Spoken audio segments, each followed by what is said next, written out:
Hey George, John, hi. how are ya? Good. How are you? What's new? Let's see. I'm this is a different spot for me to do blogging heads in. I'm actually in my office, and so viewers can Ah, see behind me posters for some of the really cool events I've had recently, including one that I just had yesterday um, with a historian of science named Dave Kaiser, who wrote a really great hmm book called How the Hippies Saved Physics, which, Oh, yeah, you yes. know something about. Excellent book. Yeah, Oh, I love that book. yeah, you reviewed. Did you review it or did we just talk about it on Blogging Heads? Yeah, probably both. We probably talked about it, but I reviewed it when it came out for the New York Times book review. Right, and Dave Kaiser remembered that very fondly, and he also Ah, it's nice. said nice things about the conversation that we had about his book on Yeah. Blogging Heads TV. Yeah, I remembered at the time, and we probably talked about this. I was getting all of these really angry emails from some of the quantum physicists. I shouldn't say quantum physicists because there are quantum physicists. What do I mean? Quantum psychic Oh, physicists, or right. yeah, or the ones looking at quantum mechanics as a means for telekinesis and all kinds of disreputable, dubious kind of scientific basis for magic. Yeah, right. So it was though it wasn't the straight-laced physicists complaining that you were taking the hippies seriously. It was the other way No, around. yeah, not at all. In fact, for a while I was getting so much of this email I had to filter it into a special folder. I wonder if I can still find It that was here. was you must have heard from a guy named Jack Sarfatti. Well, come to think of it, Jack Serfati was the one who started the whole email barrage. Right. And he didn't like my review one bit because I poked a little good natured fun at him. But I just loved reading it, because I remember that era from when all these books came out, like the Tao of Physics and the Dancing Woolly Masters, Hmm. and yeah, and then Serfati was making all these fantastic claims, and it seemed very very exciting looking at it secondhand, and it was so great to read about what it must have been like to be part of that, and in that whole San Francisco milieu and the counterculture, combining that with physics and radical politics and LSD. LSD. Yes, plenty of that, and yeah, it made me feel a little envious of these people. Yeah, although they had some struggles too. So just to step back a second, I read the book a few weeks ago Mhm. before Dave Also, it'll Kaiser. be much fresher Yeah, to you than it is to me. yeah, and so I'd heard of some of these figures before, and I'd even had exchanges with some of them when I was writing about quantum mechanics for Scientific American Oh, back in the sure. early hmm 90s. But I didn't really know the story, and I even had an encounter with Jack Sarfatti. I wrote an Oh, article about a lot of what Kaiser's book focuses on was how inspiring the discovery of quantum non-locality was to certain mm, people in the 60s and 70s. So this is entanglement, spooky action at a distance, right. where you've got two particles that are emitted by the same source, and quantum mechanics says that both of them are in an indeterminate state until you look at one, and then by looking at it, it collapses into one state, and that Right. instantaneously uh, determines the state of the other one, even if it's on the other side of the universe. Yeah, That the is, Einstein spooky action at a distance, yeah, and Bell's theorem, and all that. Alan Aspect's experiments, and yeah, and now that I think about the book, I remember in my review, I didn't I didn't come through convinced that they had really had this big impact on mainstream physics, but I really enjoyed the ride Right. of getting there. Well, there was one point, and I thought Dave demonstrated it pretty convincingly that Sarfati and some of these other folks And by the way, so Sarfati, I first encountered him after I wrote this article. I think it came out in '92 called "Quantum Philosophy" about experimental Mm, confirmations of quantum weirdness. And then I get a letter from this guy I'd never heard of. I think it was actually a fax saying that he had found a way to communicate instantaneously, superluminal right. communication exploiting non-locality. And I Yeah. thought it was funny. And so I thought he was kind of kidding. And I wrote him back and said I wanted to invest in his company because it sounded really promising. He had said that he was, creating superluminal communication devices. Yeah, And yeah. then he faxed me. I had this deluge of faxes. God, remember I'd facts. come to work in the morning, and sometime there would already be five faxes from Jack Sarfati. So I thought of him as Yeah. a total crank. And what Kaiser said is that he actually wrote a paper Mm, proposing this idea. mm. And there was somebody else, I think Nick Herbert wrote Nick Herbert, yeah, yeah. he wrote a similar paper, and that they were wrong, but it actually was difficult to prove them wrong. It was non-trivial Mm. physics to figure out why non-locality cannot be exploited Oh, in yeah. that way, which would violate special relativity, and Right. in figuring out what was wrong with the superluminal communication scheme, they actually came up with some of the ideas that led later to quantum encryption. Oh, yeah. I remember. Yeah, I remember that he made that claim in the book, and again, my memory of the book is fuzzy, other than that I really liked it. But I still think I think I described it as I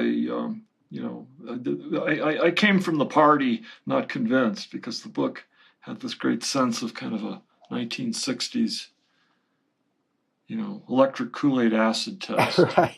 Yeah. with physics thrown in and such interesting characters. And then there was Fred Allen Wolf, who was just getting his start being kind of a physics, doing these physics kind of road shows, sort of like the medicine man coming with his wagon and tent into town with his miracle cures, except here it was the fantastic world of the quantum. And then I think about the time that the book came out was when Wolf was part of that movie What the Bleep is Oh, Physics, right. which was just I'm sure misled many people into thinking all kinds of strange things had been established by quantum mechanics, including what was it, water with memory, It demonstrates ESP and ESP, telekinesis, telekinesis, all of that stuff. homeopathy. Yeah, Every fringe phenomenon is yeah, somehow explained by or quasi explained by yeah. quantum mechanics. But the bizarre thing was Kaiser actually documented how some of these guys, they were in what was called the fundamental physics groups. All right, yeah. It, With physics spelled with an F. yes, and that they were real hustlers, and they were quite smart and good self marketers. Oh, yeah. No, they were really brilliant Yeah, people. and this Was are. included Most of them are. Sarfati and Herbert and Wolf and some of the others, and they actually and they believed in ESP and also something called remote viewing, which is where Remote viewing, your yeah. astral self can travel across the globe, and, Oh, it's just and you exciting can go stuff. into the files in the Kremlin and spy on their secret plans. And Yeah. they actually convinced the CIA and the Defense Department to give them significant amounts of money for Right, exploring the right, right. possibility Yeah. of quantum telepathic intelligence gathering. And didn't this all tie in with the stuff going on at Stanford Research Yes, Institute on right.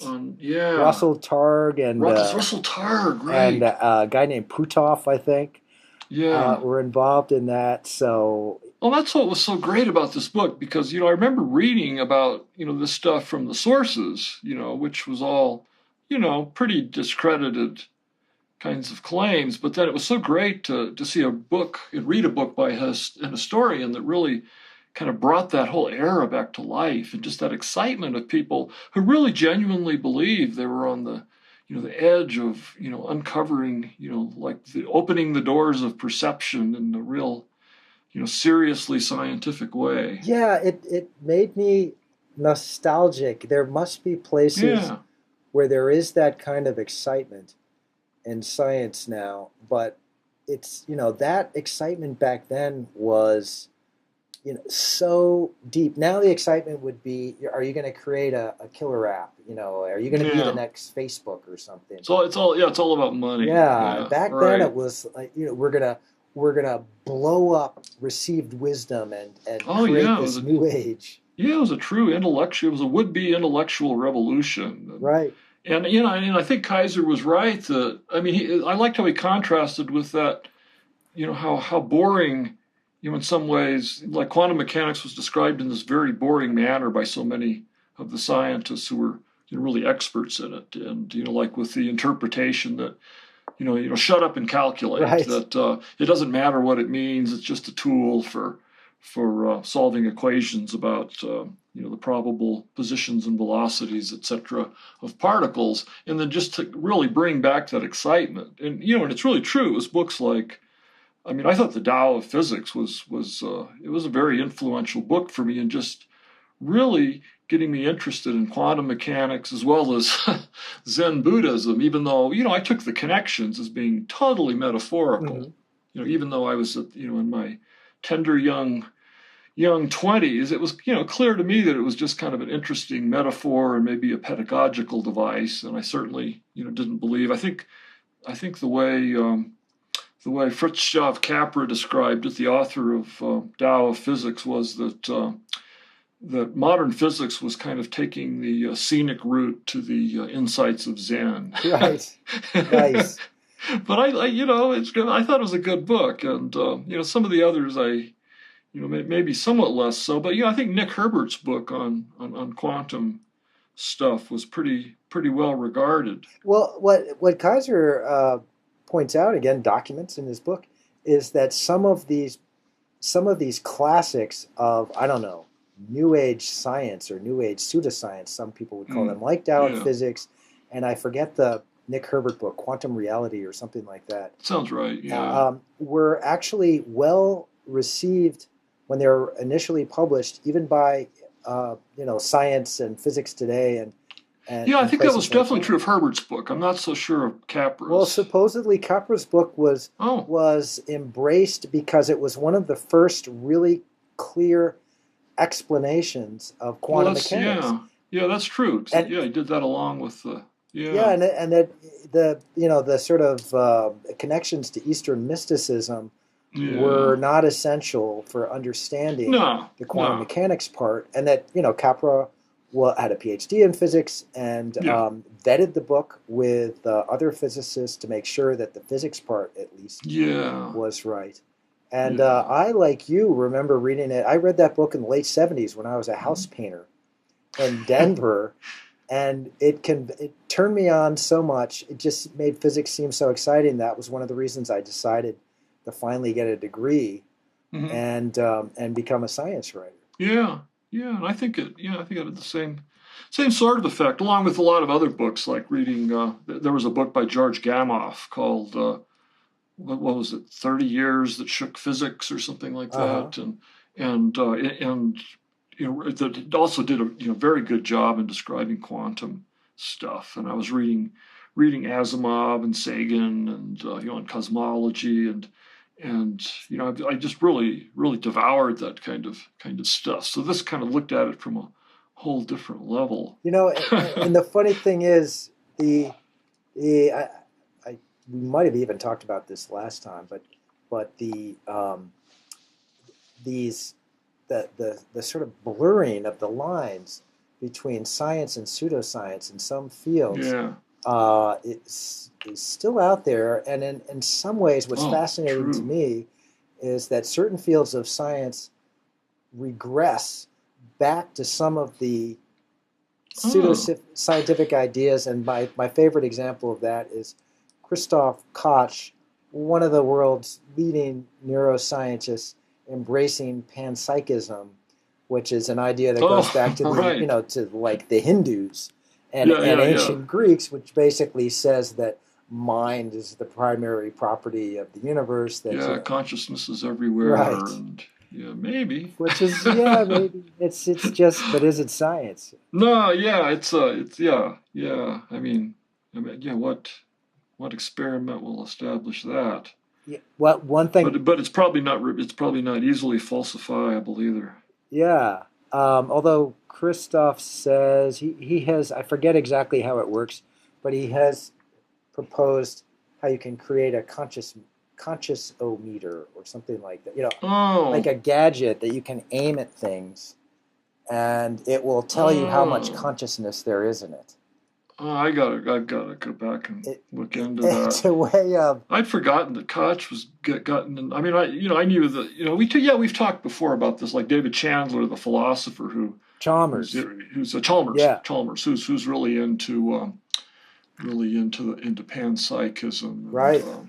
and then maybe there were some suggestions of that in that recent book by the guy who wrote What It's Like, Thomas Yes, Nagel's yes. book, yeah, and yeah, oh yeah, because I wrote a column kind of touching on that idea that what if matter, energy, space, and time, or if you want to compress further, mass, energy, and space time aren't the only fundamentals in which all science can be derived, that we have to introduce consciousness as a separate entity. And Yeah, you information. know yeah, Sometimes it's information or consciousness, or maybe they're both the same. And yeah, I just find these kinds of speculation fascinating. I don't know. well. I have to bring up since I just posted it yesterday. And again, we've talked about him recently. Stu Hmm? Kaufman, Oh your yeah, old friend, yeah.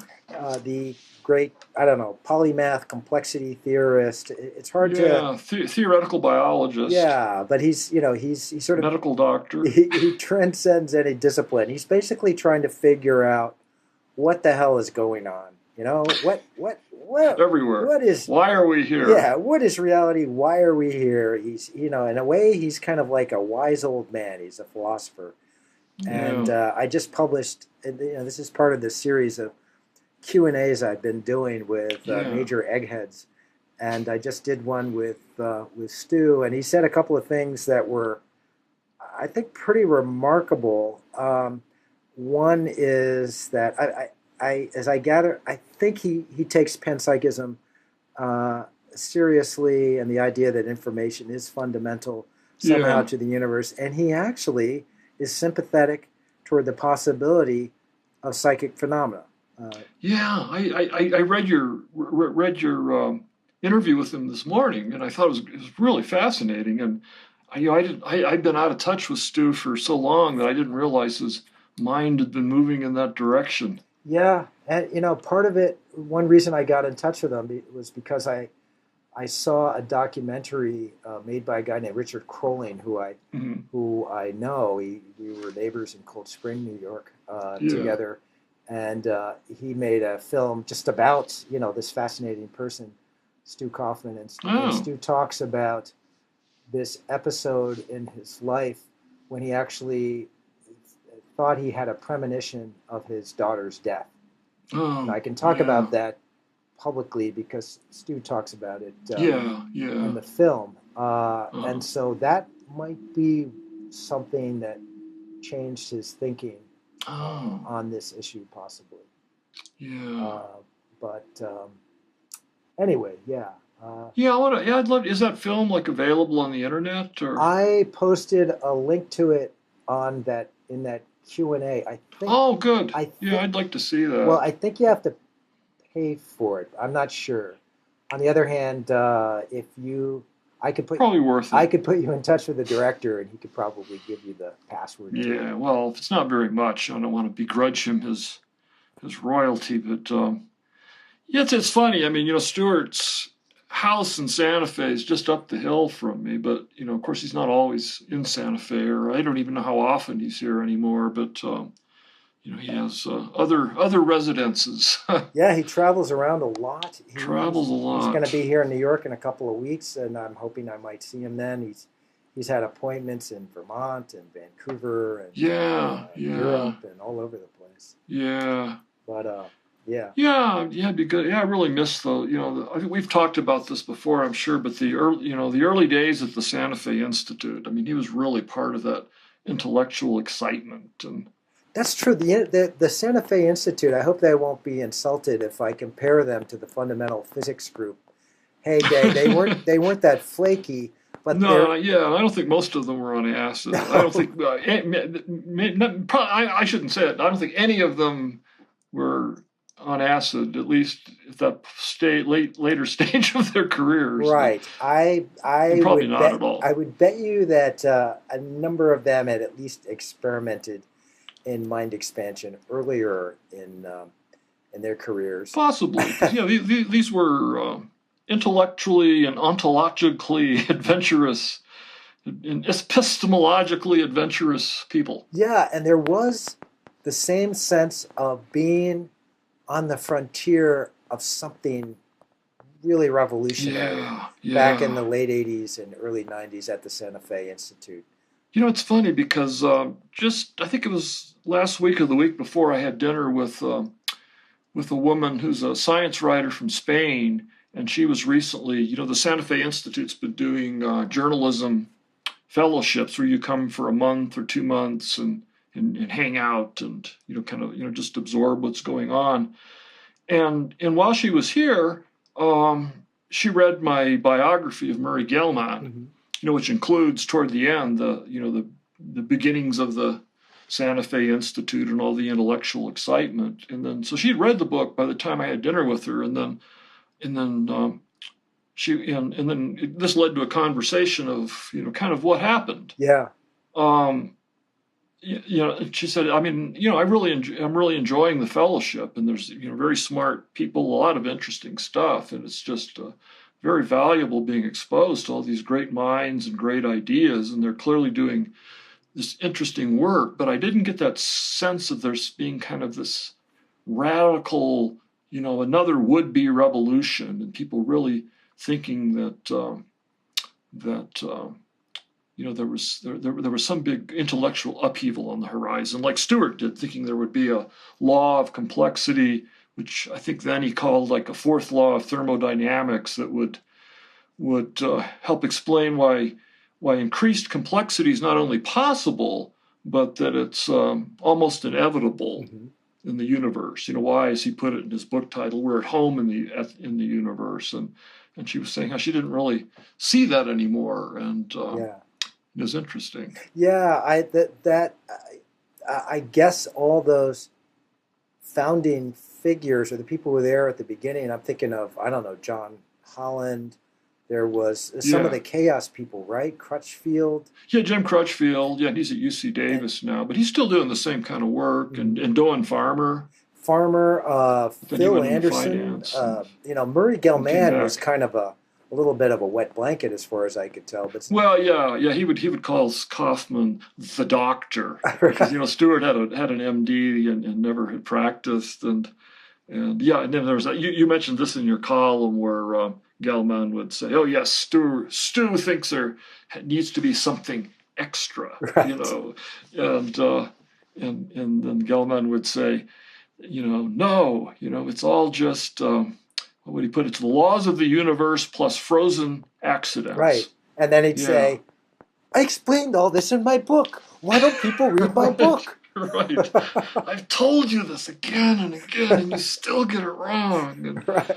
yeah, so he and Stewart, it was just great seeing such intelligent, giant egos, and Yeah. and then there was Chris Langton, the artificial life guy, Brian Arthur trying to Brian revolutionize Arthur, the economics and social yeah, science. yeah, yeah. I think Brian still comes back. Yeah, and Jim Crutchfield comes back and forth, and he's still doing similar work. And Melanie Mitchell on artificial intelligence, Right. and Yeah. she's still doing her stuff and still in touch. I mean, good friends with Doug Hofstadter in Indiana. Hmm.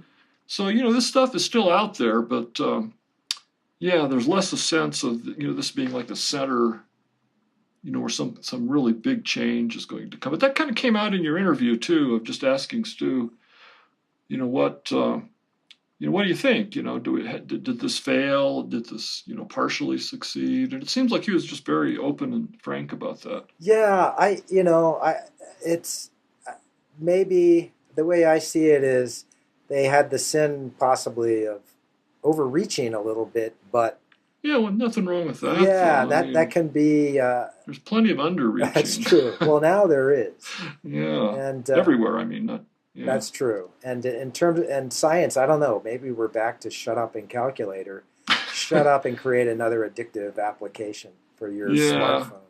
Well, there has been some things lately on, like some papers that sort of claim to some radical findings in theoretical quantum mechanics. Hmm.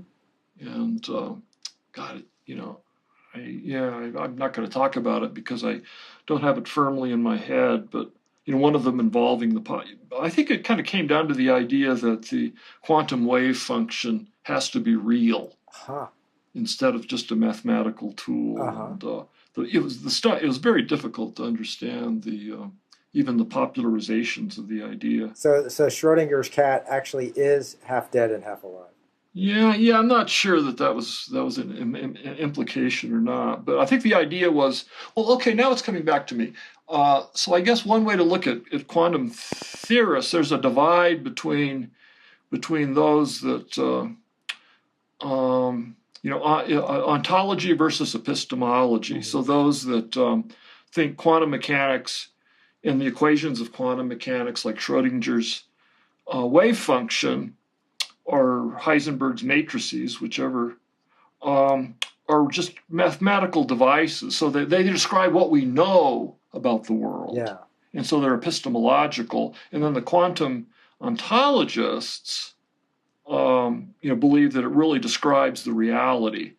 And this was some kind of, to me, very obscure and difficult mathematical proof that some people are saying kind of establishes that the ontological theorists are correct, that it's actually describing some kind of reality that we can barely understand. Wow, that sounds pretty esoteric. That sounds kind of in the same ballpark as Bell's theorem. Yeah, Bell's theorem was involved in this as well, and yeah, I'll have to go back and find that and provide a link, or maybe we can talk about it in the future. Well, listen, in terms of very influential papers that seem to be offering a pretty deep insight into the nature of things, I wanted to bring up something that you wrote about in your last column, this paper by Vogelstein and the other guy. Tomasetti, right. Yeah, on cancer and randomness, which Oh, caused a real yeah. shitstorm. And I remember Yeah. reading about it. I first started seeing references to it in the Twitter sphere, Yeah. and and mainly denunciations of the paper, Oh, yeah. and Strange. deconstructions, all basically saying why these people are idiots. And the problem was that Vogelstein is one of the most prominent cancer Oh. researchers in the world. Yeah. And- No, I mean, you would be hard pressed to find any cancer researcher that wouldn't put him on a very small short list of people who are yet to get Nobel Prizes because of their work in understanding the biology of cancer. Well, that's what I He's figured. one of the giants. So I was reading about this, and I was thinking it sounds really weird, and it sounded like it was right in your wheelhouse because of some of Yeah. the things that we had talked about with Yeah. cancer and basically Yeah. why does cancer happen, and what are the limits of our knowledge in figuring out why cancer happens and what we can do about it. So I was delighted when you wrote your piece. I wonder if you could just sort of tell us Yeah. what's going on. Well, what struck me is, I was just flabbergasted at the response to this paper, because there's nothing slightly radical or slightly controversial about the notion that random mutations, without any identifiable cause, are a major driving force in cancer. Mhm.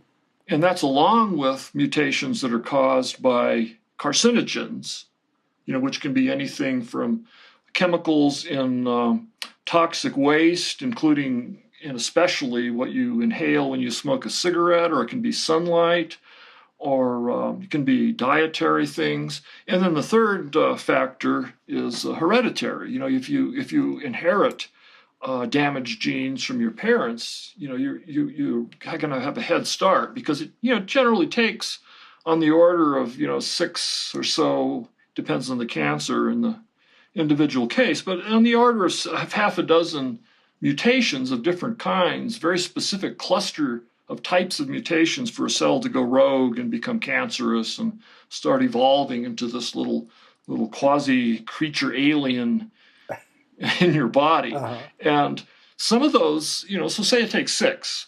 So, you know, one of those might be inherited. Another one might be a cosmic ray that, you know, zaps through you, the same cell, and, you know, and scrambles the DNA. Another one might just happen because if you're copying, every time a cell divides, it has to copy its entire genome to bequeath to the two child cells. And there's naturally going to be errors. And we have, you know, DNA proofreading and correction enzymes that catch most of these, but they can't possibly be perfect. So one way I described it in my book is that cancer is the price we pay for being multicellular creatures in a universe ruled by entropy. Mm-hmm.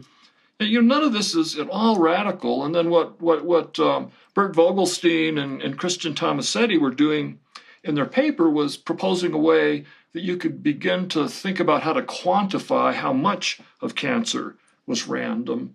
And with the thought that if you could do this, it would really help in cancer prevention, because you could concentrate on the cancers where we knew we could really say they were predominantly causal. Yes. You know, like lung cancer and smoking, or melanoma, you know, with sunlight, and or tanning beds of all things. And then the cancers that seem to be predominantly from random mutations, which, you know, seem to have no cause, or at least no cause that we can identify, that with those we'd be better off to concentrate on early detection, because they're just going to happen. And at least if you find them early, there may be a chance that you can, you know, head them off at the pass before they become malignant. So, but the way the paper was, you know, people just went, you know, batshit. You know, it was just like, oh, how can they say this? The cancer is random. They must be shills of the chemical companies. And, you know, that was the irresponsible critics. And then you had the smart, responsible critics that also, you know, like there's an organization called the International, it's IARC, International, is it Association of Research in Cancer, or I'm not sure what the A stands for, but anyway, it's part of WHO, you know, World Health Organization. And they put out a press release that just so misrepresented what Vogelstein and Tomasetti said in this paper, and seemed to betray you know, I don't know, just willfully, they either willfully misunderstood the paper, or they just didn't get it. But because, you know, they felt very threatened. Yeah, that was what was fascinating to me, was that my, you know, comparatively uneducated, compared to you, certainly, reading of, you know, I finally went back and looked at the paper itself, and then looking at some of the commentary, told me that people just didn't want it to be true. No, that it was a very emotional reaction, and it seemed to be suggesting that that a majority of cancers just happen, and there's nothing we can do about them. Yeah, which is true. I mean, right. No one who knows anything about cancer biology could possibly dispute that. It doesn't mean all of them. Right. It doesn't mean most of them necessarily, but it means, you know, a big chunk of them. Yeah, and that people just thought that would lead to fatalism and despair, and it's disparaging of all our wonderful tests and treatments and so forth.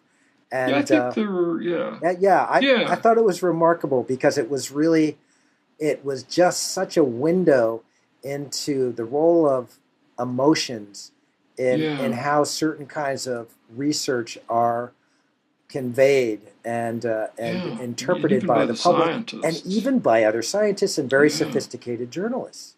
Well, I'd recommend anyone who has access to Science magazine, and I'm not sure what's behind the paywall or not, but the issue that's coming out this week, you know, they send us journalists little previews, and they have a package of about half a dozen letters by scientists basically criticizing or condemning the Vogelstein-Tomasetti paper.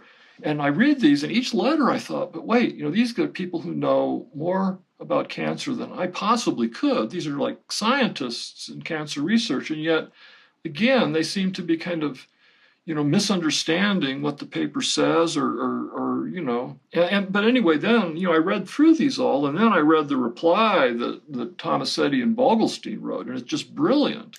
And to me, it just answered every one of their points, and just kind of said, look, go back and look at the paper, see what it really said, and where's this notion that every mutation, you know, has to have an environmental cause. It's just, let me why do people think that? I mean, I think that the outrage came from various quarters, and one would be people in cancer prevention, like IARC, because, you know, you imagine the you know, someone's like the head of this big program is probably, you know, their career is based on preventing cancer, a very wonderful thing to base your career on, right. And they feel threatened that, you know, people will, you know, just stop taking cancer prevention seriously. Maybe who will cut back on the funds? Maybe they'll lose their jobs, and right. And so they look at it that way. Even though, again, the paper didn't say at all. It said quite the opposite. You know, it said many cancers are preventable. And then you have people who, you know, have been, you know, that are convinced that dietary stuff is much more important than science really shows it is. So they've been on all these strange, maybe wacko diets, or, you know, giving up all of the foods they want to eat because, you know, and feeling very smug about it. You know, oh, you know, we're very, very into nutrition here, and I'm balancing my pH and all of this kind of this pseudoscience. And they're just outraged at the thought that maybe you're suggesting that they're, you know, that they're eating kale all the time instead of hamburgers without any effect on cancer. But again, not what the paper said. Right. And then, but then there was a third group of people, and their reactions, and this actually consisted of most of the letters, emails that I got, and Vogelstein and Tomasetti got them too, from people saying, they really, really were inspired by the message of the paper, and they were so tired of kicking themselves because their child had gotten leukemia, or their wife had died of breast cancer, or their husband of colon cancer or prostate cancer, and just, you know, really, you know, maybe they sort of knew it, but having it really driven home that a lot of the effects of what cause cancer are beyond our control, and it's just part of biology. Well, and that is such an important message to hear right now. You know, so in my reporting on cancer, I've just been struck by how, you know, I really think it's not unfair to say that there is a kind of cancer science lobby. You know, it gets a lot of money, and this involves research on the causes of cancer, tests for cancer, and treatments for cancer. It's a multi-billion-dollar industry. There are private foundations as well as the National Cancer Institute funneling lots and lots of money. Yeah. And, you know, they're spouting out various hopeful messages, and yet there's actually very little to show for this research over the last half century, both in terms of understanding the causes of cancer and in improving the treatment of cancer. And, you know, so we're constantly being told the treatments are getting better, that the tests are getting better, we're detecting cancer early, and that's good for us, and we're figuring out all these environmental causes of cancer, and that's good for us. And here these guys are coming up with this paper that kind of detonates in the middle of all that. It's interesting to think of it in that context. Yeah, and the thing is that there are adverse consequences for this illusion that we have that more science or more medicine, more medical interventions, more tests and treatments are good for us, because now the evidence is pointing to the conclusion, for me anyway, that we're being, and actually there's some people in the cancer establishment who've acknowledged this, that we're being over-tested and over-treated. And if you accept that a lot of cancer just is, it comes down to shit happens, unfortunately, then actually we can deal with it in a more mature and responsible way and a cheaper way. Yeah. So No, I mean, I think I'd amend that just a little bit. I mean, I think what the research has shown is an enormous understanding of the biology mhm. of cancer, but I agree it has not led to much in the way of treatments, with few exceptions, like Gleevec for the leukemia. God, what am I Childhood trying to? leukemia, Yeah, yeah, right? yeah, yeah. You know, there's a specific name that I'm having a having a neuronal short circuit here. But yeah, and then possibly, I mean, there's been some great hope coming out of these immune system, you know, the immunotherapy breakthroughs in the last couple of years, although it's still far too early to say where that's going, or some of the targeted therapies. But yeah, but it's been nothing like, you know, what people had expected and hoped for, beginning, you know, with the war on cancer. Yeah, So but yeah, yeah, yeah. great. It's just like it's a classic science communication problem. There are just so many different facets of it, and even people, if you just assume that everybody has noble intentions, it's still really complicated, and people's rationality is running into their emotions and wishful thinking, Yeah, which yeah. makes it yeah, great stuff. So thanks for writing that very clear Oh, well, thanks. Well, I just analysis. found I just find the whole thing so fascinating that you know. And again, I guess part of the thing that fascinates me is just the revulsion the human mind basically has for randomness. And Right. Yeah. Yep. We want to think that there are causes for everything, even the universe itself. By the way, I just have to say, Dave Kaiser, going back to Dave Kaiser, he happens to be, he's good friends with Alan Guth, one of the oh yeah, creators. Yeah. the inflation guy. Yeah. So, inflation, just to remind listeners, is this very popular, about 35-year-old theory of how the universe came to be, and that there was this enormous growth spurt in the first microsecond, and then it gradually slowed down. It implies multiverses and all kinds of Yeah, crazy stuff. And I've been writing about it a long time, and I think it's an example of science so speculative that I call it ironic science, meaning it's right, more like science right. fiction and or philosophy or something like that. And Dave took issue with that. We had a little argument about it Oh, that must have been good. before he gave his talk, and because I had just posted this denunciation of inflation uh, by Paul Steinhardt, who was one of Oh the yeah, originators of inflation, going back to the right, early '80s, right. on my Scientific American blog. Mhm. So Steinhardt thinks that now inflation is so there's so many versions of it, and it's so Yeah, flexible that it's immune to falsification, and that means it's not really yeah. science anymore. Yeah. I mean, I kind of lean that way too. That it's, you know, there's just something that seems so ad hoc about it. I mean, all these problems that can't be solved. So let's posit that for a tiniest fraction of a second, the universe ballooned to, you know, vastly larger proportions, and just so to explain, you know, the horizon problem with the smoothness of the universe, and several other things. And yeah, yeah, I don't know, but and then of course this recent Bicep two. yeah, bicep too, where they you know, this, you know, looking at this little corkscrew twist in the radiation and interpreting that as saying inflation had to happen, and Andre Linde becoming so excited in that video, Linde being one of the other progenitors of the inflationary universe ideas, Yeah, and you know, and then finding out that they were,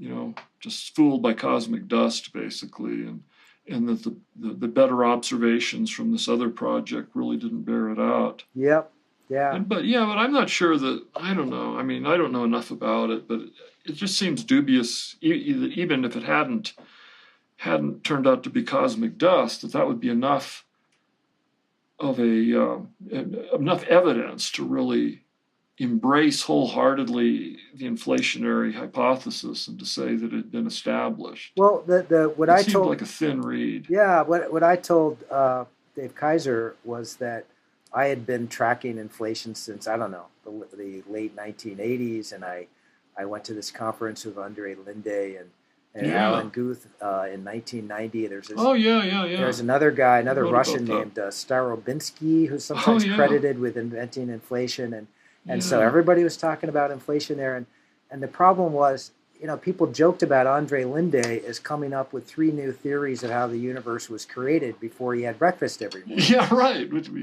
is a compliment, but Yeah, but it seemed to me that it's almost as though, the speculation is too unrestricted, and that there's this kind of generic idea, inflation, which is based on certain assumptions about quantum vacuums and so forth, yeah, yeah, and that it leads to these, energy spurts and ballooning of space time and all this other yeah, yeah. crazy stuff, Yeah, and that maybe so. and I that mean, the problem is that what I've seen happen over time is that there various observations come out, and then it really damages the current version of inflation, but then people come up with new versions of yeah, yeah. inflation. You come up with another epicycle, and Right. yeah. So and again, it's a brilliant theory, and it's really impressive that you can come up with these that people in cosmology can come up with these theories that explain that seem to explain the anomalies, but and then come up with tests that support the ideas or observations of the universe that support these ideas. But it's just not clear to me that you're ever going to get the killer demonstration that's going to make everyone say there is inflation or there isn't inflation, and it's really a case of being right at the edge of what it's possible for us to know. Well, Dave was adamant that actually inflation is quite rigorously defined now, and that Hmm. all the data are pointing in the right direction, even Okay. disregarding the collapse of the bicep two Hmm. uh, data. So it's just, how it is as a journalist. Here, Yeah. I'm just a humble English major. Here's one guy, Yeah. Dave Kaiser. He's an historian, but he's also got a PhD in physics.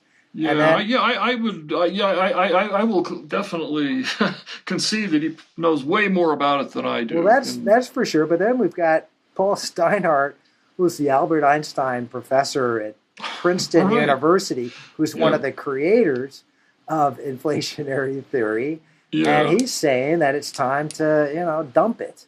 yeah, So what the yeah. hell, man? Well, that makes me feel justified in my skepticism, in spite of my ignorance of Right, the deeper matters. right. Yeah, It's funny. You get, ultimately there's a lot of, no matter what field you're covering, there's a lot of sociology oh in yeah, at work in yeah, science. yeah. Yeah, guy, old Tom Kuhn. That's one reason why he's still so relevant these days. Yeah, yeah. He just comes up again and again. I just did a quick search because I feel kind of embarrassed that I forgot the name of that leukemia, but it's chronic myelogenous leukemia that's treated by Gleevec, and I have a mental block against it because it's so easy to say the wrong leukemia. Right. Yeah, but again, that being one of the great successes, but a very old success in treating cancer and one specific kind of cancer, and that led to hopes that other targeted therapies would emerge, and they have, but nothing of that effectiveness. Well, all right. So we only have about 12 minutes left, and Yeah, what should I'm we? sorry, George. I'm going to inflict another one of my war rants on you. Oh, okay, okay. So more specifically, I wanted to Oh, I read your column. talk Yeah, about American Sniper. yeah. I haven't seen it, so you can. I heard. Of course, I've read all about it. Yeah, there's a lot of chatter. So I saw the movie actually before it was released. I got an advanced screening, Ah, and I started like, I mean, by the time I was done watching it, I already had smoke coming out of my I ears. bet. It just enraged me so much. Yeah. I see it as, and so then I found myself ranting to people and just getting way too angry. And I thought, okay, I'll just try to get this out of my system Mm. by writing about it.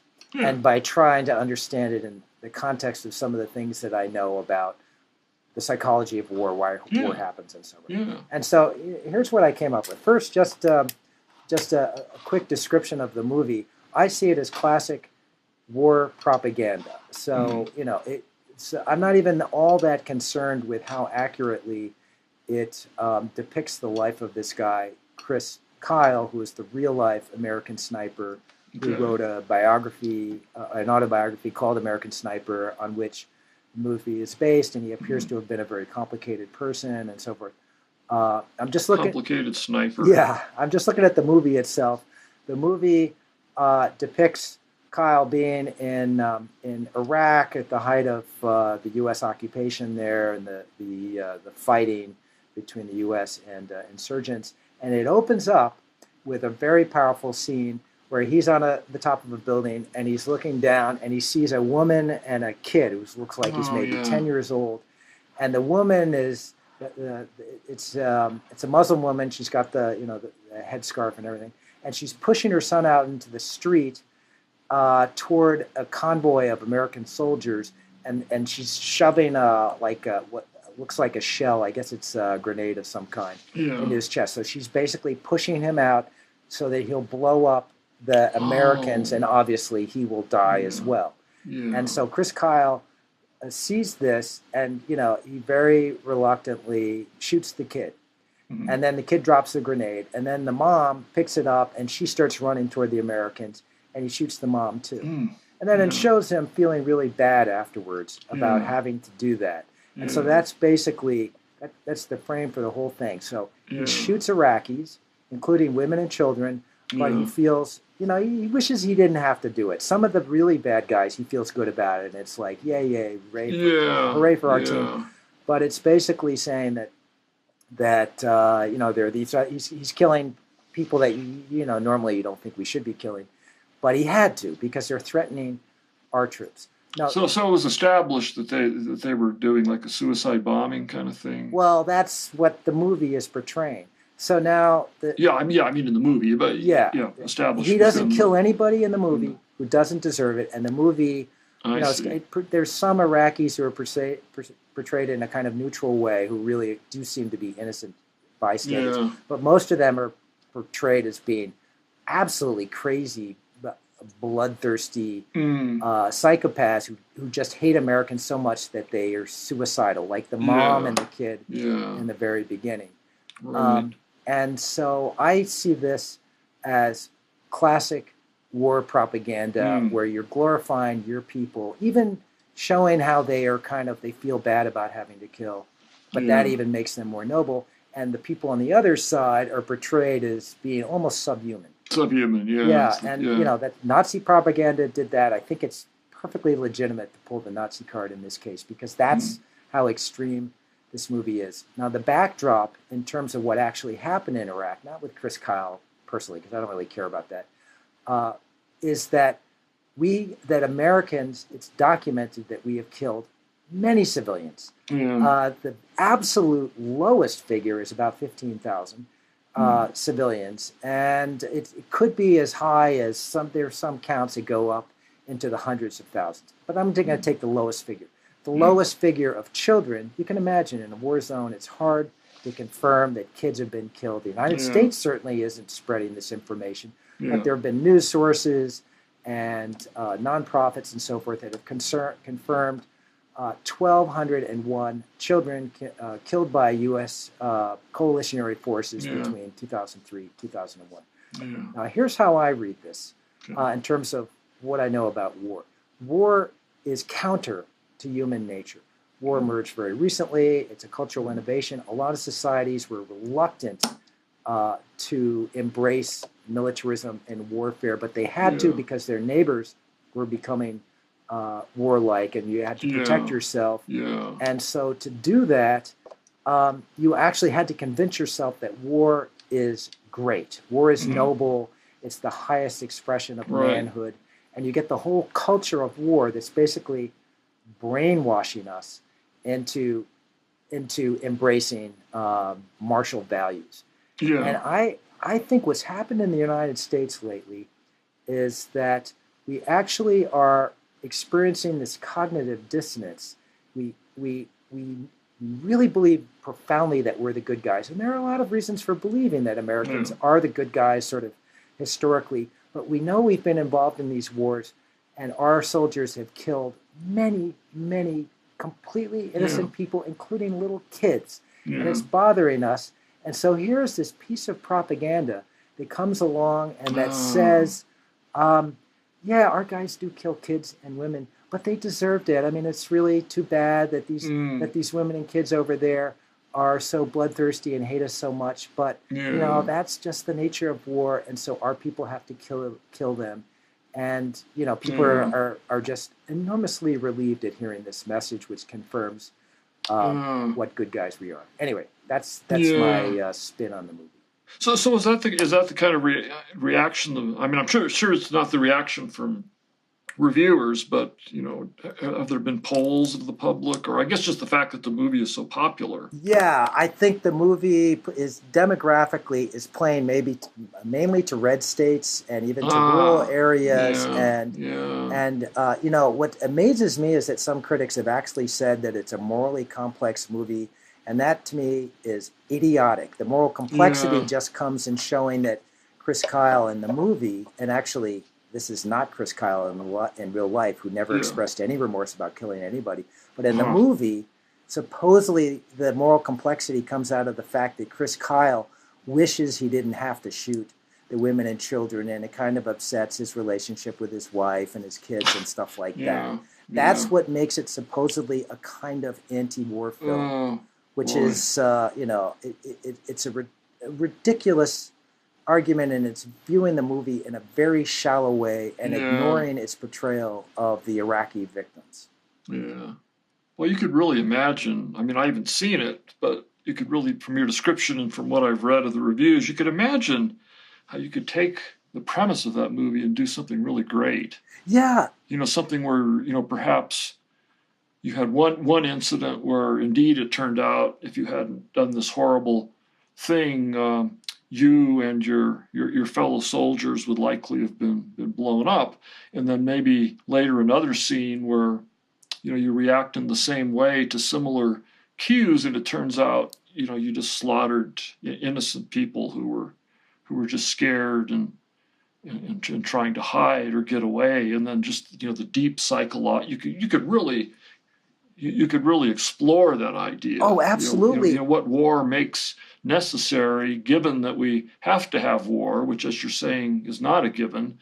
But once we have one, and you're thrust into it, and yet, then realizing that despite all that, you led to the death of innocent lives. It could have been this very complex emotional thing that would get people to really think, and it wouldn't be anti-war, it wouldn't be pro-war, it would just be, this human drama. I'm sorry, George. I think that every war movie should be an anti-war Well, movie. yeah, I don't think yeah, there's any way. By the way, there's another recent popular, although not nearly as popular as American Sniper, war movie called Fury, which hmm, stars Brad Pitt yeah. as the You head of. mentioned that in your, Yeah, it's Brad Pitt is the head of a tank crew at the end of World War II, and so they're in Germany and they're killing Germans. And it's fascinating to me. There is also a sub theme about killing children in yeah, Fury, and so yeah, there is a scene early on where there is a German kid. So this green recruit in the tank crew sees a German kid in the woods, and he knows he's probably up to no good, but he doesn't shoot him because he thinks he's just a kid. And then the okay. kid launches a grenade or something and kills Oh, an American. And so then Brad Pitt screams and yells at this young American recruit and says, basically, if you have any doubt about whether someone is a threat to our troops, I don't care how young he is, he's got this wonderful line. I don't care if it's a baby with a butter knife, you kill him, oh, because that's yeah, how war is. And wow, so here's and it's presented as this profound, almost mystical truth. The ugh, movie is yeah. really religious. It's got all this Christian shit at the end that is repulsive to me. Brad Pitt Oh, practically man. turns into an angel and floats to heaven Oh after my killing like God. 1,000 Germans in the Oh my, that movie. sounds horrible. And it seems to me that a movie that shows children being killed in war or Yeah. killing, that the message should be not that, oh, bad shit happens in war. The message should be, we should never do this anymore. The message should be, wow, you know what, you know, What the hell? Why don't yeah, we yeah. stop this insane, immoral behavior? Someone's got to make the first step, and Right. to stop the meme from propagating. Yeah. Wow, wow. So thanks for letting me Oh no, rant that's once good. again And about that. this all reminded me of something that I read just recently. I think it was in the Wall Street Journal, and it was an essay on the Christmas truce of, was it 1914 during World War One? Yeah. I think it was the Germans and the French, Yeah. where and this was old-fashioned warfare. Where you have you're up against each other practically face to face along this frontier or this border, artificial border, and then you're trench warfare, and then lobbing the grenades over, and then just kind of agreeing to stop, and coming out at Christmas, and toasting each other with champagne or something. But it just makes me think of that, and this whole idea of warfare being this natural instinct, and yet it seems very plausible to me that any individual warrior, that the vast majority of them are reluctant warriors and they don't want to be doing this at all. Well, They that's might actually, want to join the military. They might think they, want to have this meaningful experience or this adventure, but it really comes down to it, and especially something where you're so close to your enemies. Most of them don't. That it's not like there's this deep ingrained, oh, I want to kill the enemy. I want to kill the enemy. It's more like, God, I hope I don't get killed, and I just want to go home. except that, and that reluctance has actually been, I can't say demonstrated, but there's a lot of evidence that's been compiled by various scholars, including this West Point Oh yeah. lieutenant colonel named Dave Grossman. So Mhm. and that modern training of American soldiers has been revamped Yeah. to make them more efficient at firing in battle. Yeah. But yeah, the way I see it is that war itself. I mean, once war breaks out, you might actually be reluctant at first, or you probably go through all different phases. Yeah, and But you get swept into this kind of mass psychology. right, and one thing that's been absolutely demonstrated is that once you get soldiers in combat for after a while, their buddies, they've seen their buddies blown up Well, yeah, so you next to really them. need, The yeah, other side is yeah, I maybe see. committing atrocities, and so then Yeah. you definitely hate the enemy. Well, yeah, I see what you mean. 'Cause, yeah, it changes, and then Right, and so and and that's and, that's and you when can have individual reluctance among any one soldier, but when you get them all together, you get this collective behavior, right. It's and that's reinforced by seeing people that you've come close to killed, and It's yeah, the Philip wow, Zimbardo is the psychologist he's the person who yeah, did the Stanford prison experiment, and he's written a lot about what happens in war. The Stanford prison experiment, very briefly, was this experiment he did back in the 70s. He had students become prisoners and jailers, and the jailers very quickly became genuinely sadistic towards some of yeah, these supposed prisoners who were really, their fellow Stanford students. But yeah. he has said that there is the bad apple theory of war crimes, and then the bad barrel theory of war crimes. So Oh, the bad apple suggests that they're just some people who are just psychopaths or inclined toward cruelty and violence, and they commit war crimes. yeah, But what Zimbardo has shown, and I think history has overwhelmingly demonstrated, is that in war, you get perfectly decent, ordinary, good people who yeah, become monsters and do yeah. horrible things, Huh. in part just out of vengeance, and because the conditions of war are so natural that they make you do things that Yeah, ordinarily you never would do. yeah, yeah. So anyway, Well, I mean, it's a, yeah, it's actually a pretty deep problem. Yeah, yeah. Okay, man, we are at an hour and 4 minutes. So Oh, hey, wow. That yeah, sounds like a good time to wrap up with these sobering, depressing, right. pressing insights, but and yet with a ray of hope. From quantum consciousness to the horror of war. Yeah, wow. Okay, Just so shows you can't plan these things. right. Nor would we want to. Nah, yeah, it wouldn't work. So, all right, George, it's been fun again. John, great, yes. And So we'll do it sooner than later. yeah, sounds good. Okay. All right, I'll talk to you soon. Adios.